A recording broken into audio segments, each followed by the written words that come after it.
Great. Hi, everyone, and welcome. It looks like we have a solid number of participants, so we're going to go ahead and jump on in. My name is Julia Pappas, and I'm with World Trade Center Utah. We are a private nonprofit based in Salt Lake City, and our goal is to help Utah companies both identify and pursue international opportunities. We do that while also working to attract foreign investment into the state. So in normal times, we organize the governor-led trade missions abroad. We lead delegations of companies to different trade shows in different countries. We host seminars and trainings, and we administer grant funding to companies who are ready to go international. But like all businesses listening today, we've recently had to adapt. Our trade missions are now virtual, and our seminars and trainings like the one today are hosted from our kitchens and living rooms via Zoom. But this has actually allowed us to connect with more Utah companies than ever before as we continue to focus our efforts on helping Utah businesses grow internationally. It's worth noting that unlike the other two organizations that you get to hear from today, World Trade Center Utah is not focused primarily on assisting women-owned businesses, but we recognize the potential women-owned businesses have to grow internationally, and we want to ensure that we're reaching every women-owned business that would benefit from our programs and resources. We're grateful for our partners today in today's webinar who are uniquely positioned to help you learn how to adapt and overcome to the challenges we're all facing due to COVID-19, even as we collectively set our eyes to come out of this crisis even stronger. So with that, I'm very excited to launch into our event today. We'll be hearing from the Utah Women and Leadership Project, the Women's Business Center of Utah, and from World Trade Center Utah. I encourage all participants throughout to post their questions in the Q&A section. I'll be watching as we go. I might pose them to the presenters after their presentations, or there's definitely a Q&A section at the end. So we'll try to get to as many as we can. So we are very fortunate to begin today with Susan Madsen, the founding director of the Utah Women and Leadership Project, which focuses on strengthening the impact of Utah girls and women. I apologize, but for all the presenters today, I'm going to have to pull up my notes, and you're going to see why. There's no way I can remember these long list of accolades. So Dr. Madsen is the Orrin R. Woodbury Professor of Leadership and Ethics in the Woodbury School of Business at Utah Valley University. She's a well-known global scholar, publishing 6 books and hundreds of articles, chapters, and reports, with her research featured in the U.S. News, the World Report, the Atlantic, the New York Times, Parenting Magazine, Chronicles of Higher Education, the Washington Post, and she is a regular contributor to Forbes. So today we'll be hearing, today she'll be sharing how women react to the challenges and how self-understanding is important for business owners when understanding their own reactions to stress. So Susan, with that, I'll hand it over to you. Thank you. Great, it's good to be here. And you know, many of you that are listening today, looks like there's about 53 of us so far, and hopefully more, have probably heard me speak before, and I wish we were in the same room so I could see your faces and your eyes. And but I think this is a great option. So I appreciate being able to partner with Julia and the team at the World Trade Center of Utah. I'm going to go ahead and share my screen. And I'll be turning to another monitor in my house, so I won't be directly looking at you through the whole thing. But first, I wanted to share some resources, and we'll talk a little bit about some challenges and opportunities specifically around this time and the challenges with the pandemic and so forth. And then, of course, as many of you know me, I bring that gender perspective, which it does impact so many things in terms of business and politics and other things that we do as well. So that's what I'd like to do in my time today. It'll go quick, so I'll just start moving through. So thanks again for the opportunity to do this. So very quickly, the core mission of the Utah Women and Leadership Project is to strengthen the impact of Utah girls and women through informing, engaging, and developing their voices and competence and influence in leadership. And we do this through 3 things: research, and events, and resources. We have different initiatives, but business is a big part of what we do. I'm a business professor. I'm actually in the Woodbury School of Business, as Julia said. I will be shifting on July 1st and taking the Utah Women and Leadership Project to Utah State university and still connected through business centers. So my heart, I love businesses, I love women in business, I love entrepreneurship and those kinds of things, and have a great partnership with the Women's Business Center of Utah and other folks as well. So what I would like to do now is just show you a few resources on our website that I think would be interesting for you to look at. First, here's our webpage. Again, on July 1st, everything will move to a different format on the USU site. It will continue if you do utwomen.org. That will continue to take that to you. But I just want to highlight a couple things that could be indirectly or directly useful for women in business, women who own their own businesses, but women in general in business. So what we have again are resources and research and events and so forth. So this is our home page right now. But let me highlight just a couple of different things. We have different kinds of reports. Under the briefs, I do want you, on Tuesday, we released a brief on women and entrepreneurship in Utah. It's an update. And that, as well as a few other things on this policy, research and policy brief page, can be helpful. We have some direct resources mentioned in those, but I think more indirectly for women to understand kind of the scope of what's happening in women and entrepreneurship in the state can enrich our perspectives and really give us some more power in our perspectives. So I would say take a look at these briefs, and then just wanted to highlight a couple of snapshots that could help people during this time and any time really understand more about women in business. So we have a recent brief on women in finances, which has a little section on women and business, as well as a labor force participation. And you'll look, and there's gender wage gap, understanding the research is clear, and I've researched for years on these topics, that as we understand the context around us, it really does give us insights to make better decisions in times of turmoil, in times of chaos, in times of, and should I say, everybody's now saying normal. We're saying that word normal so much, and I'm like, what really is normal? And will it actually go back to normal? Or have things shifted forever? And I would argue that in some ways things have shifted forever. So just really wanted you to see those 2 pages on our research tab, and we have other resources there as well. One more.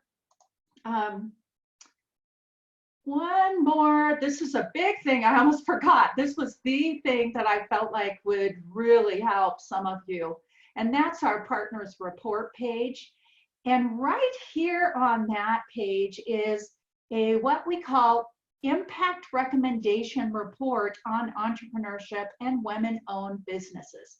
I will tell you that this, it might not look, let me enlarge it a little. Is that a little better?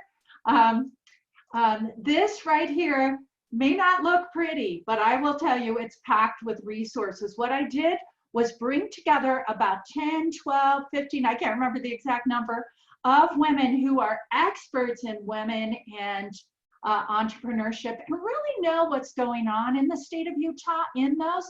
And what we did was brainstorm. We brainstormed, what does Utah do well? What are the current resources in Utah that are available and doing well? You can see that in the first column. Then we looked at where are the gaps, and then this great group of people looked at potential interventions. And so as we look at this document, we actually have different categories, and in this, we really have all the resources that are available. You can see we have financial incentives and support, we have technological infrastructure, creation of economic opportunities, capacity building, and we mention organizations and funds in this, and advocacy and shaping attitudes, laws, and research. So this document actually is a gold mine. And so wanted to let you see that. And again, how you get to that is on our research page under partnered reports. So that's an excellent resource for you. I also want to, let me get out of here. There we go. Now I can get to it. The little stop sharing is right on top of it. One more thing I thought you would be interested in and find useful, and that is on our resource page. We have all the Utah women's groups in the whole state of Utah, whether they're on campuses, whether they're women in business. I'll just open that quickly so you can see that. All the women in business groups throughout the state are here, political groups, online community. Women's groups can actually be helpful for women's business. And so that's something that's here as well. And then lastly, we do have great stuff on our toolkits. If you get into employment and wage gap, you can see, and there's other things as well, you can see our resources as well as others. And we highlight many of the Women's Business Center of Utah resources and others that are here.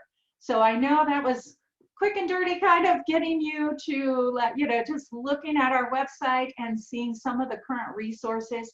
And I would recommend that you really look at some of the resources that don't seem to be really direct. Many people from past research, especially on women and education in the state, we found that many women don't see the value of more enriching kinds of resources. In education, they wanted to go to classes and be in programs and take classes that were more training, that told them exactly what to do. But what the research is clear about is if we educate ourselves, if we develop ourselves and have that information with us, we are better at problem solving, we're better at critical thinking, we're better at so many things. So even if you go to a report that says, okay, this is not going to tell me 5 steps exactly to make my business better in terms of these times of chaos, I would challenge you to say, okay, let's step back and look at some resources that really can help me understand the context and the different things going on around. So let me go back. That's my piece first that I wanted to lay out, but let me go back now to my slides and give you a little bit more about self-understanding and a little more about challenges. So I put most of my thinking in this one slide here. And so as we look at the context right now, and all of you are on because you're related to working in business or have your own companies or any of those things. So the context, of course, you know this already, but uncertainty, chaos, shifting and emerging needs, which actually I would argue could be a positive thing in some ways. There's some emerging needs if we're willing to shift that really can be beneficial. Yet, more of the online environment in the context, but what comes with that are often things like anxiety and nervousness. And in fact, the woman that runs the Harvard Business School Gender Initiative at the Harvard Business School sent me an email yesterday on an article, and I'm happy to share it with you, why the crisis is actually putting companies at risk of losing female talent. It's an interesting article that really argues that women can be such a benefit, but if we keep pushing our employees and women are working at home and have their kids at home and all of these different things, then it can really cause some anxiety and nervousness. But within that context, there are these challenges, but there's opportunities. So in terms of gender, as you know, most of you will know that, in fact, all of you will know, if you've had brothers or played sports or any interaction, that men and women are different in terms of risk, all right? So that might be a challenge because men typically are socialized and there's some genetics involved to take more risks than women. And oftentimes if women really want to stay in that organized and have everything in a planned way, then these times can be challenging. Now, I don't have time today to talk about the difference between men and women in confidence, but fascinating research there. And I tell you, I was raised with 6 brothers myself, And I'm a fairly confident person, but when I read that the first time, I learned so much about all of this and about myself and why I interact and act certain ways. So if you haven't read The Confidence Code by Kay and Shipman, it's an older book. Well, it's 2013. I'll tell you, it informed me about me. And that's great because oh, was I socialized? If I act in a certain way, was I socialized to do that? Why am I not negotiating? Why am I not, applying for or making contacts for venture capital? Why am I being hesitant on those things? The more self-understanding we have, the more it empowers us actually. Some people think, well, if I understand how women and men are different, maybe that'll discount me and I won't have as much confidence. No, that's not how it works. The more we understand, the more we're aware, and we don't let, and can I say on this call, crap? That's my word. I just say that's crap. I'm laughing at myself. Thank you for Julia. I can see your face laughing a little bit there. Also, the more we understand research on ambition, actually, that's such a fascinating topic, I should say, is because some people say, well, women in Utah are not ambitious like men, especially in the workplace setting. Now, people say that outside of Utah too, but I've heard that so many times in Utah. So what do you think? You can't respond because I can't see you, you can't respond. But what the research says is super clear, and I've seen this over and over. Yeah, women are actually just as ambitious as men. It just looks a little bit differently. So men typically are more ambitious in terms of the exact career ladder in a workplace. Women, even if we're in the workplace, we do have ambitions to take on more, to do more, but we will not give up family, community. So when we're looking at ambition or success for women, oftentimes it looks not just at the career ladder, but I want to be successful in business. I want promotions. I want to expand my business. But I also want to be a good mom. I also want to be a good community member. So when we understand our own ambitions and how that looks, it actually helps us become more powerful and more empowered. In terms of cultural norms and gendered language, there's many different things, and I'm keeping track of the time, and I have 6 minutes, so I want to get to a few other things. But just to understand, there's a lot of resources in writing that we've done that really help explain, and I can give you recommendations too to understand some of the dynamics a little deeper in terms of gender. Sometimes people say, well, I will be gender blind. I'll just not look at gender. That doesn't work. That doesn't work. Gender is there, and we're socialized to look at gender. Men are socialized, women are socialized, but the more we're educated, the more we understand ourselves, the more we can use that to be a gift to our businesses and to our communities and the efforts we use. Now, in terms of the last little row of opportunities, I have researched for a couple of decades on women in leadership.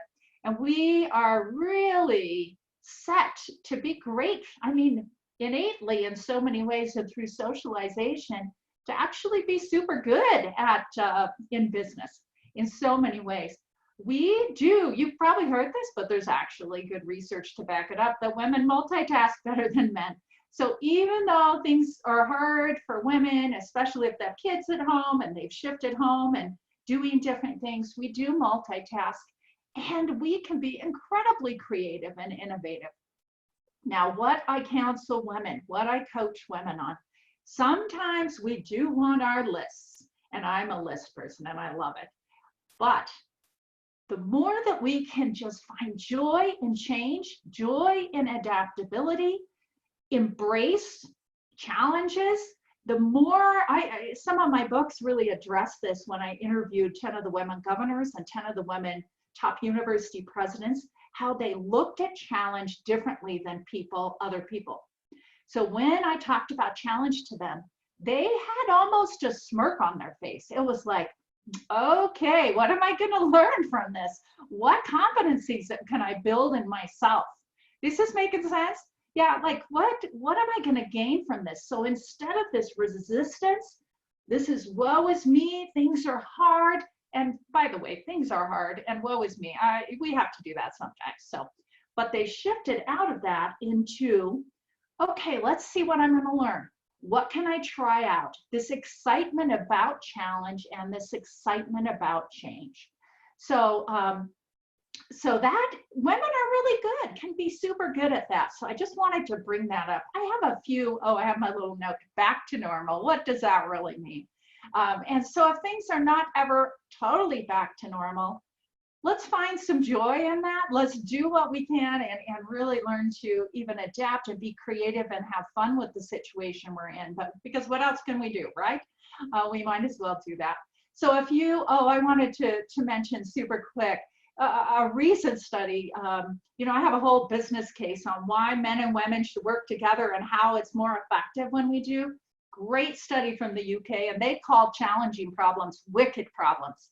I love that. They call them the wicked problems. What has been found over and over again, this study was fascinating in the military, that when there were complex problems, not just simple problems. It doesn't matter if you have a combination of men and women, if it's simple problems, but any complex problems, when you have men and women working together, you actually are more innovative, more creative. So remember that, even if you're running a company with mostly women, get a man in there to shake things up, shake your thinking up. And now you've got a new term, call it wicked problems. So those are complex problems. And I put this up to remind me that in terms of developing leadership, 70%, the research says, comes from challenging assignments. So during this time, just remember, you are developing leadership, and that can help. And then a couple of just quick slides as I conclude.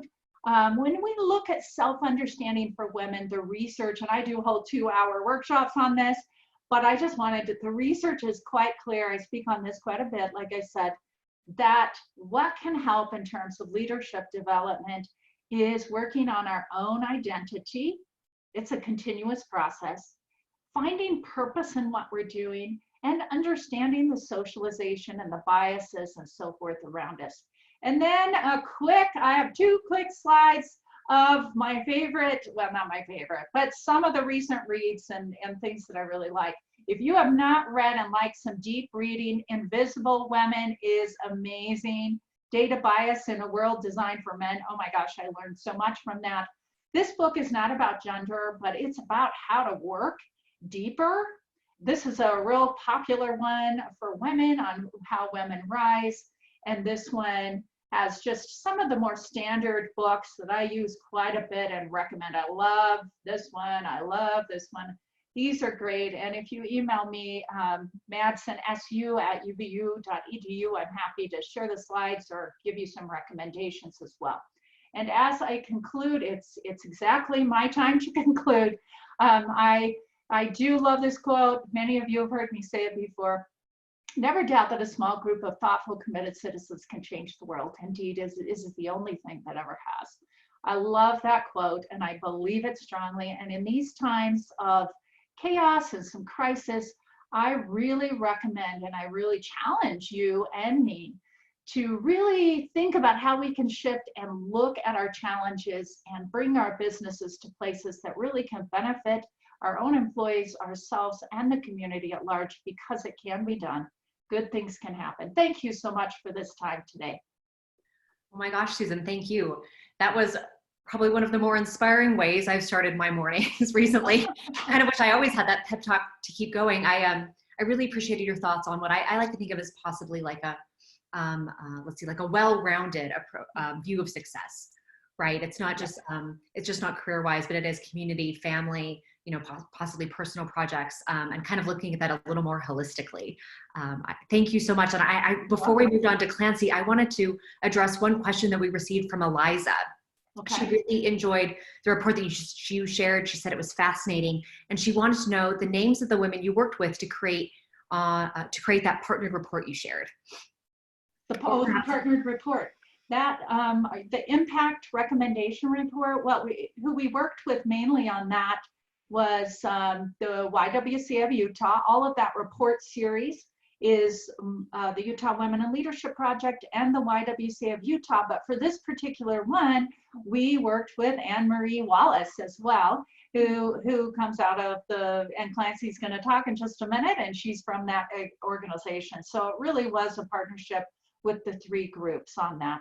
And again, we did bring in fact, if you go to that report, you'll see the people that were there in the table and what they represent. So there were some women's groups and organizations that focus on women's entrepreneurship that were engaged in that conversation. And some, I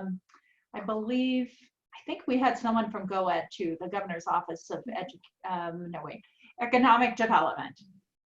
Perfect. That's great. And I'll connect with you after, Susan. You shared so many great things. We'll get some of those direct links so that we can make them easy resources for our listeners today.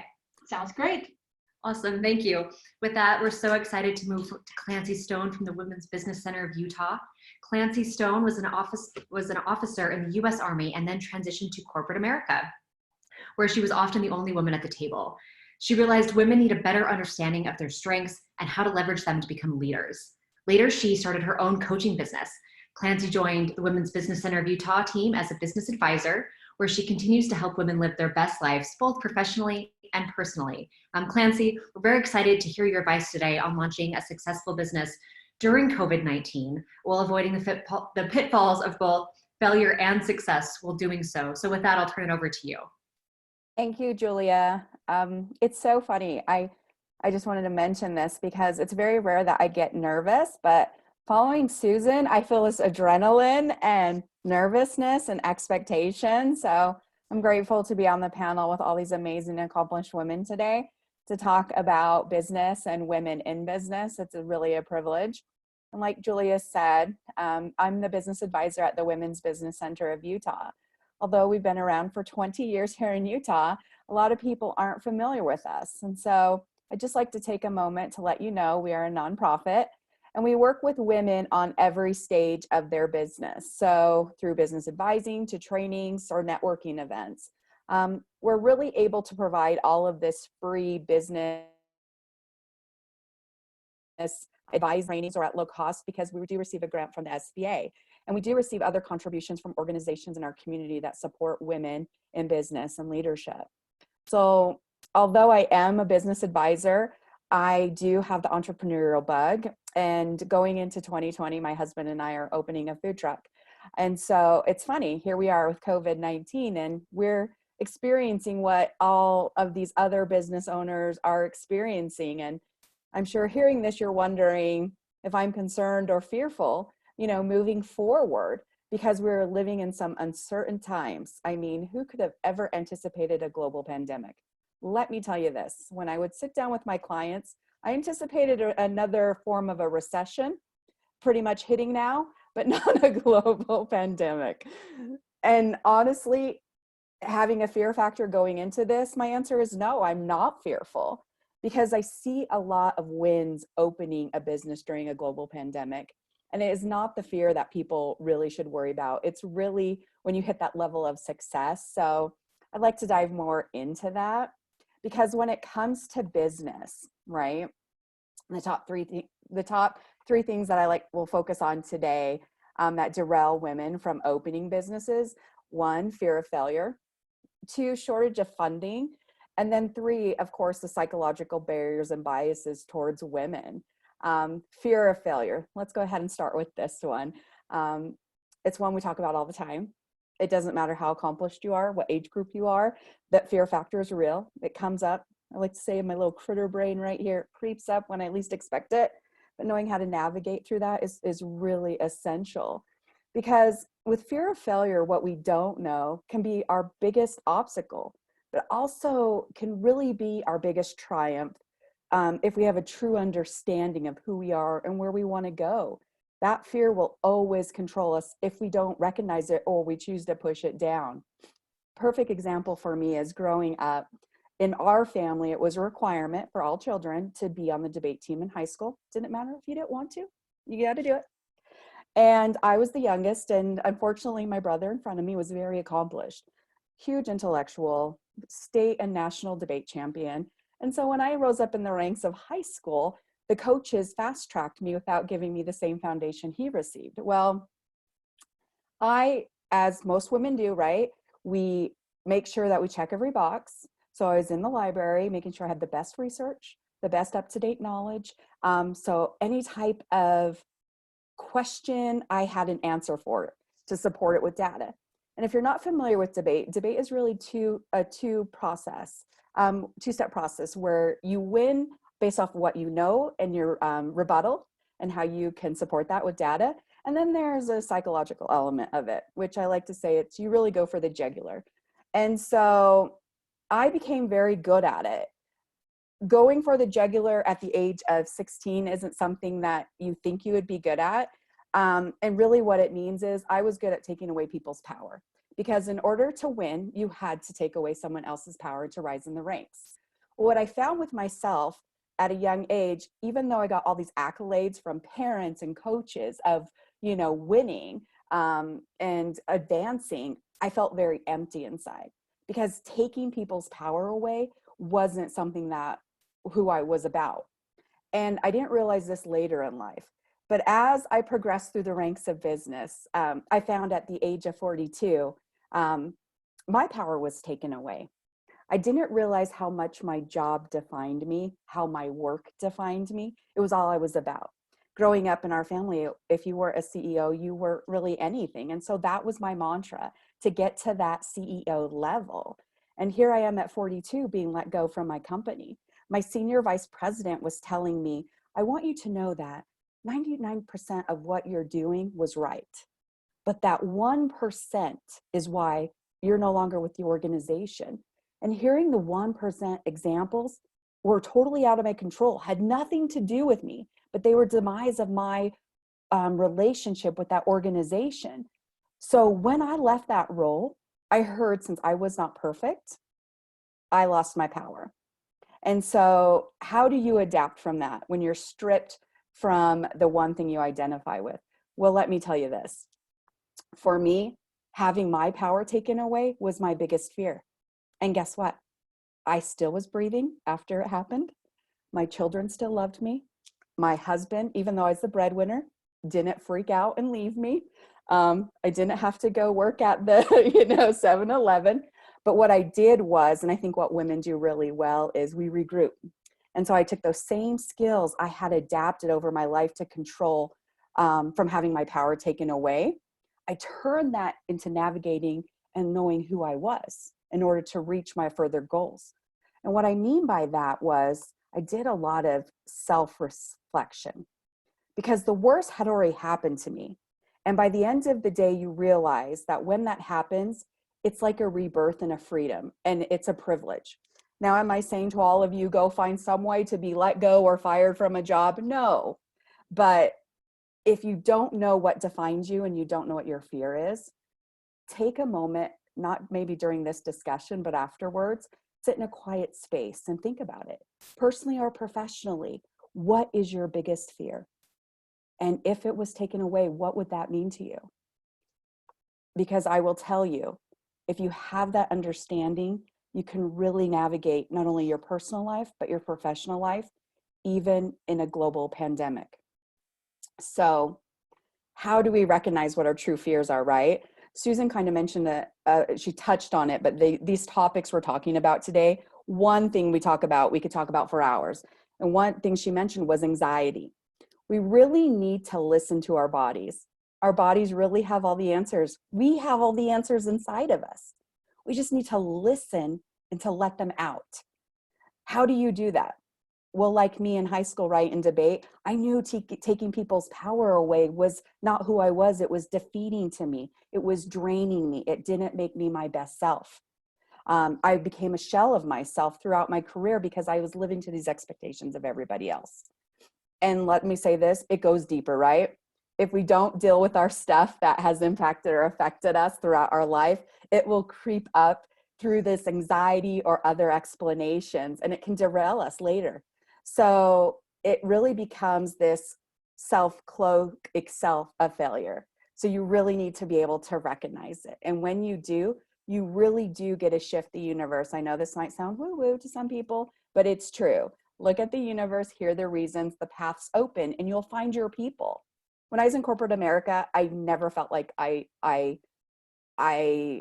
was connected to my colleagues. I felt connected to people I managed because I could help them reach their goals, but never to people I was colleagues with. And I just feel like because that wasn't my path. And when I left that and started doing my own business and working with the Women's Business Center, I found my people and that fear goes away. So that's fear of failure in a 5-minute outline. So we could talk about this all day, but I don't have that privilege. So next is shortage of funding. Now, women do unfortunately receive the average size loan for a woman-owned business is right now about 31% less than when a man goes and applies for money. While loan requests have increased by 13% globally for women, there pretty much are about 12.3 million women-owned businesses right now in the United States. And also too, that's huge. I know there's a lot of people in the world, but if you look from the 1970s, there were only 402,000 women-owned businesses.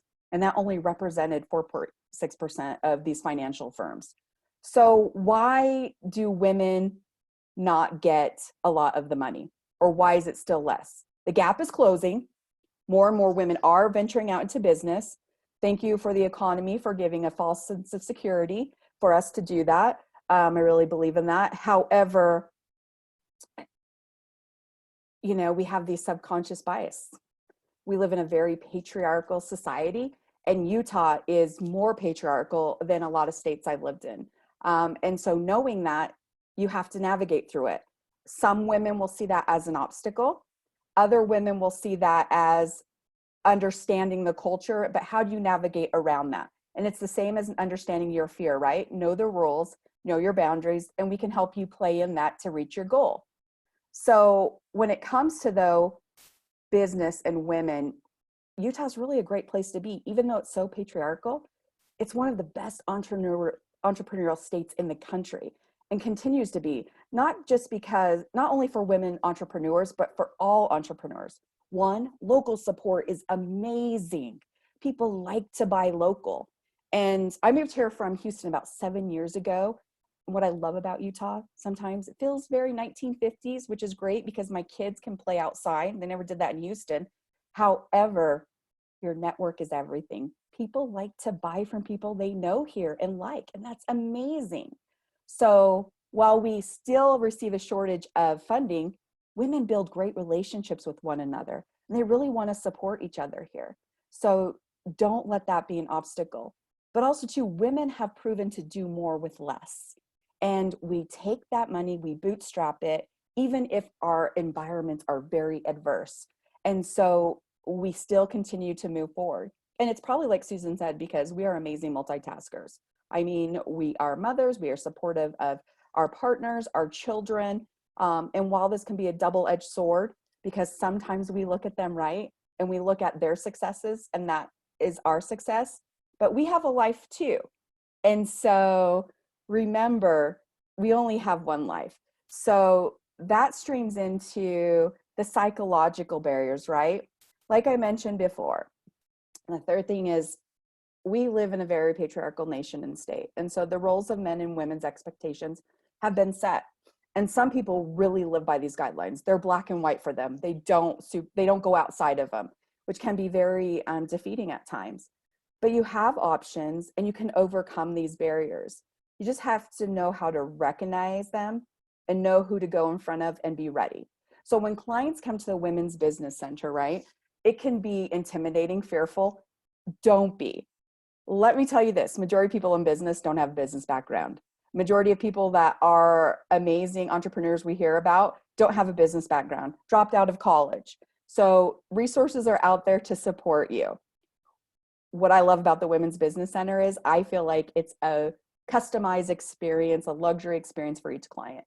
because based off of our expertise and where you want to go, we hear you, we listen to you, and we make sure that we navigate you to put you in front of the right audiences, not only to understand your industry more, to write your business plan, but know how to talk about it. And let me tell you this, yes, majority of the panels you will present in front of are white men.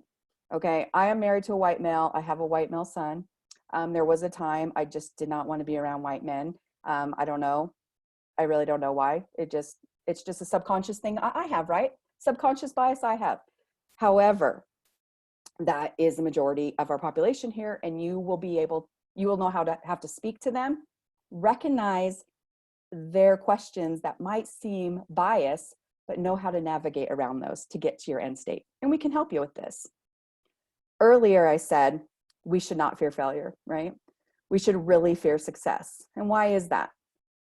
Success is what we're all striving for. However, everyone's success looks different, and it's tied to different emotions, just like fear. So once you hit that expectation, knowing how to recognize it and navigate it is just as important. The areas of success that derail women when they really reach that mountaintop that they're looking for is I'm just going to touch on a few really quick. Define your social expectations, right? You might have been a woman mother who has an education but had never utilized it because you supported your husband, and that's the norm. Even when I was in corporate America and I had my child, I left my career for a while and stepped out and raised him for a couple of years. And so hitting this level of success might go against everything that you've been conditioned to. And that's a real thing. And you need to know how to step into that. Because being able to own your own accomplishment and comfortable in your success is really important to be able to grow beyond that. We fear being taken seriously and not being seen as frauds. How many of you feel like you have this imposter syndrome, that you are trying to stand in front of groups of people and lead them or talk about projects, but you're not the smartest person in the room? You know what's great about that? You don't have to be the smartest person in the room. Not at all. All you have to know is what your strengths and weaknesses are and how to bring people together and trust in people and be curious about what people are saying so you can embrace their information instead of being critical about it. I think this is where athletes have the best job in the whole entire world, because every day they have a coach. They are critiqued, their strengths are pointed out. When they veer off their success of their technique, it's pointed out and they work on it and get it better to get it back to where it was. If you think about Michael Jordan in the Bull era, oh my gosh, this is really dating myself, but yes, Chicago Bulls, like 20 years ago? Okay, it's more than 20 years ago. He entered the NBA and was considered one of the greatest basketball players. However, before he won the championships, he couldn't win against like Isaiah Thomas and all of these other athletes in that world. So what did he do? He evaluated himself, and on the off season, he broke himself down and rebuilt himself physically to be more muscular, to be stronger, and to have a different approach. A lot of people might have said he reached his success by getting in the NBA. However, to him, growth is constant, like it should be for all of us. And taking, feedback should be acceptable. As women, for some reason, and I hate to genderize people, because yes, I would love to be in a world where we don't notice race and gender, but it's just not realistic. However, how many times have you been in a room with somebody and they ask you a question and you start feeling threatened and you get tense and they are just curious, right? They're curious to know more about what you know. But for you as a woman might see it as they're questioning me. Am I good enough to be at the table? Why are they coming at me like that? And we get defensive. What if we all had the thought process of letting go of the fear of losing it all, letting go of the imposter syndrome, letting people know what we know and being okay with what we don't know? And when we have curiosity, it allows us to get through that. And so to close out, here we are in a global pandemic. And what are some tips to really get through this? I think we've seen that asking for support in our networks are more pivotal than anything right now, and they're everything. The business owners who are able to pivot during this global pandemic and react as well as they did were the ones that had relationships in place and were able to leverage them, not only digitally and immediately to stay alive with their business and keep their employees employed, but the ones that had those special relationships with their accountants, their banks. That was the difference for some small business owners actually getting federal funding versus those who didn't. You can't prepare for an emergency. When you're in it, you have to be ready for it ahead of time. You can't get ready for it when it hits. So you have to have a plan, and you have to build those relationships ahead of time. Through business planning or mentorship, get a plan. And without a plan, you don't have a roadmap. Why would you go through life without a roadmap when you can never see where you're going? I know when you go to Disneyland with your family, you have a roadmap. You know where you're eating. You know how much you're spending. It's the same. Why wouldn't you do that for your business or your relationship? So let's get real. Let's really get real of knowing our strengths and weaknesses, what you need to do and know how to do it. Top 3 areas all my clients always avoid: their finances, marketing, and legal categories. And it's because they're the most insecure about those arenas. If you ignore your finances, you don't know your business. And COVID-19 has shown us that even if you don't like social media or technology, it is the lifesaver of where we need to be for business to pivot. I can tell you this, I don't like social media, I hate tech. However, I love COVID-19 because I think it's actually creating an environment of how technology is supposed to work, right? We've seen less influencers. We've seen less of this, having this perfect lifestyle, and we've leveraged our relationships and technology to be connected and to grow our business. And then the legal aspect of things. You don't need to be a lawyer. You just need to know where the legal grounds are for your business. Like I said, you're not expected to know everything, but you need to have people on your team that do.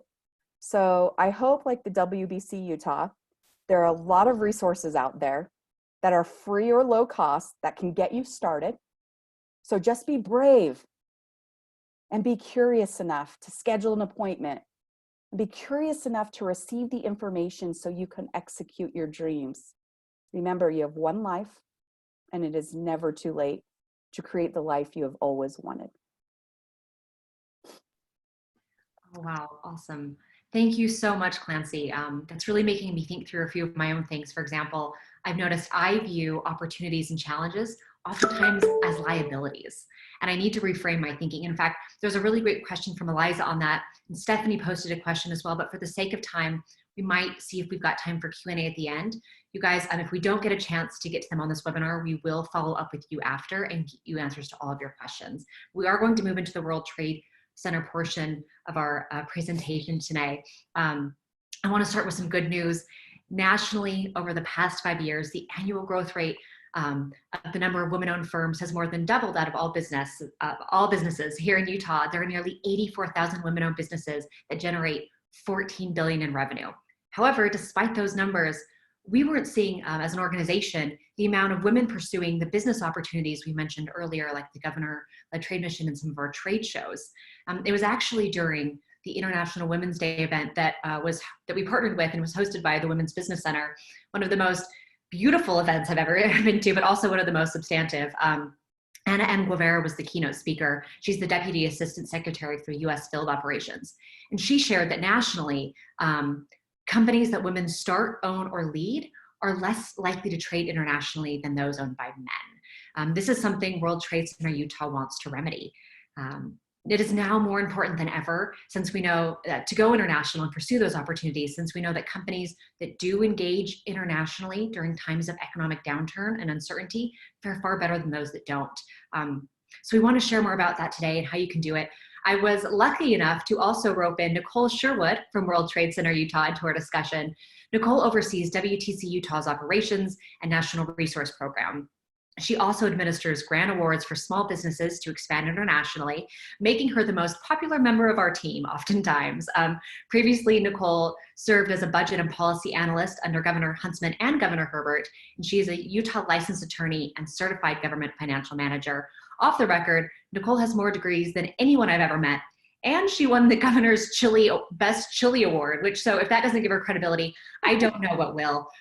So Nicole, thank you for joining us today. Can you share more on this topic, as well as how women can overcome these hurdles internationally? Great. Yeah, so I'm going to share my slides. So hopefully everybody can see them. So thank you, Julia, for the introduction.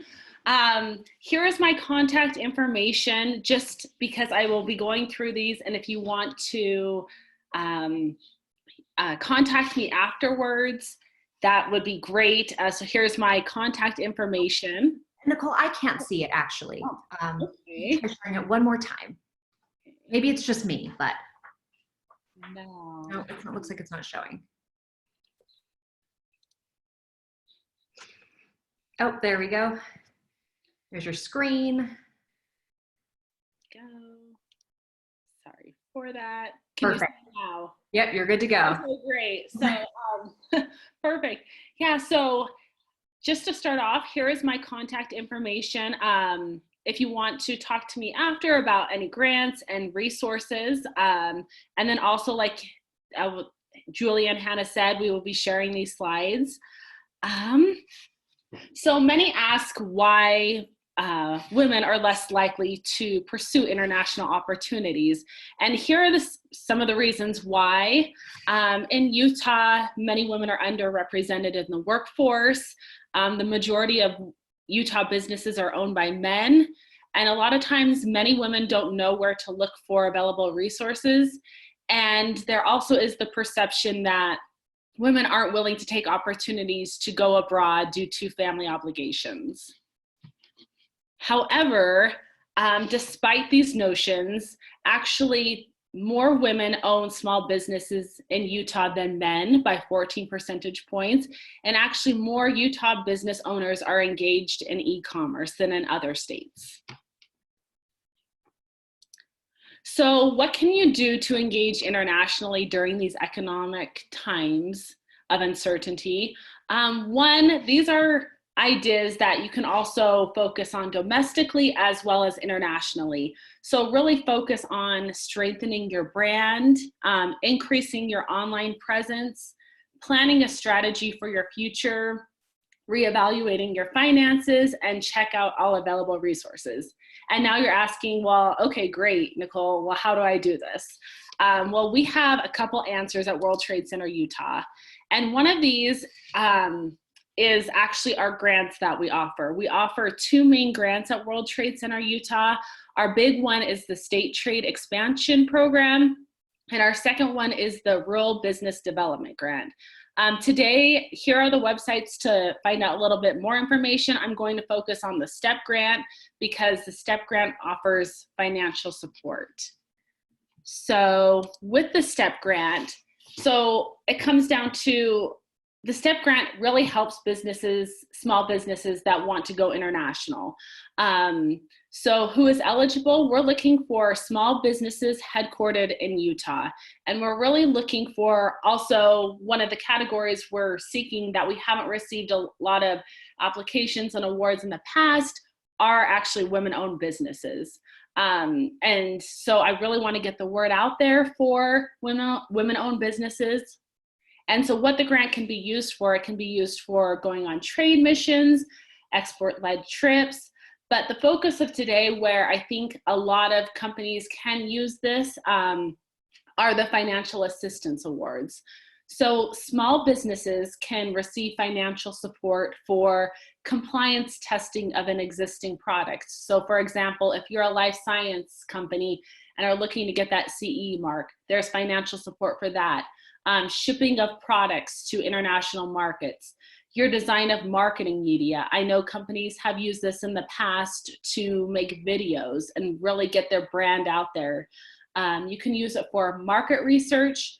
So really creating how, when travel restrictions lessen, to really know what international markets you want to go into. We work a lot with the U.S. Commercial Service on gold key services and really to get that market research. So again, you have a plan to when you want to go international. There's also support to website optimization as well as translation services. People often ask me, well, what's the catch?